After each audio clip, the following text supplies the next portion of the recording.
Okay, so in this video, we're going to look at how we can draw our frequency graphs and our relative frequency graphs for our outcomes. So I want to count up how many wins and losses I have. Now, because I've already done my long run relative frequency graph, I know there's 11 wins. But if I didn't know that, and if it was larger, there's two ways you can do it. You can either add up the number of wins, or you can use the function count if.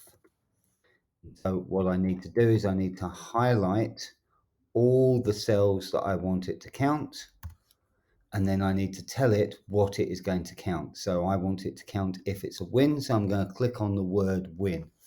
And when I do that, it automatically goes, oh, look, there's 11 wins.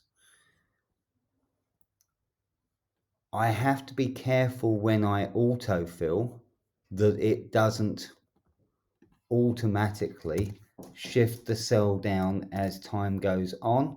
So what I'm going to do is I'm just going to change that so it's adding up the lose column, because otherwise I could end up with a problem. So of course I should probably have a total in there, and that's going to be those two cells added together. So then when I want to work out my relative frequency, I'm going to do that number and I'm going to divide it by 60. So using my experiment data, I can see that the likelihood of getting a win is around about 18%, just a little bit more, and the likelihood of getting a lose is about 82%. When I come to draw this graph, I'm going to highlight the outcome, including the heading. And remember, when we want to do the next column, I'm going to press either Control on a PC or Command on a Mac. I'm going to highlight that column. I don't want to include the totals in there.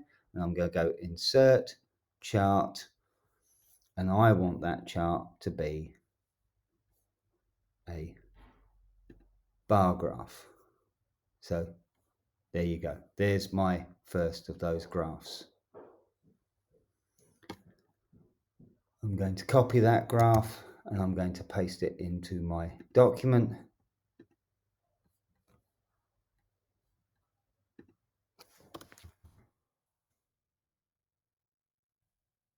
I'm now going to do my second graph, which is the scores.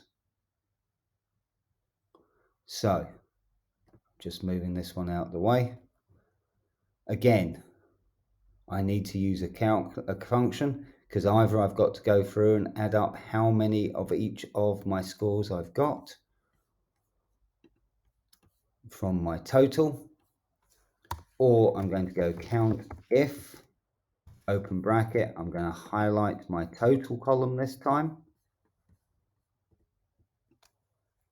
press comma, scroll back up. I want to count up if that's a 2. I can see that that happened 8 times. When I copy that formula,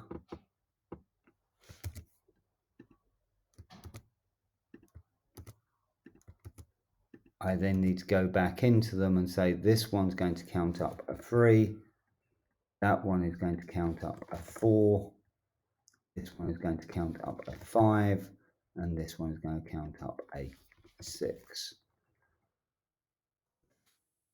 Now this time I'm going to want to add all of those up, so we're going to use the word sum, and I'm going to highlight them, and that gives me a total of 60. And I just want to make sure that I got all my numbers.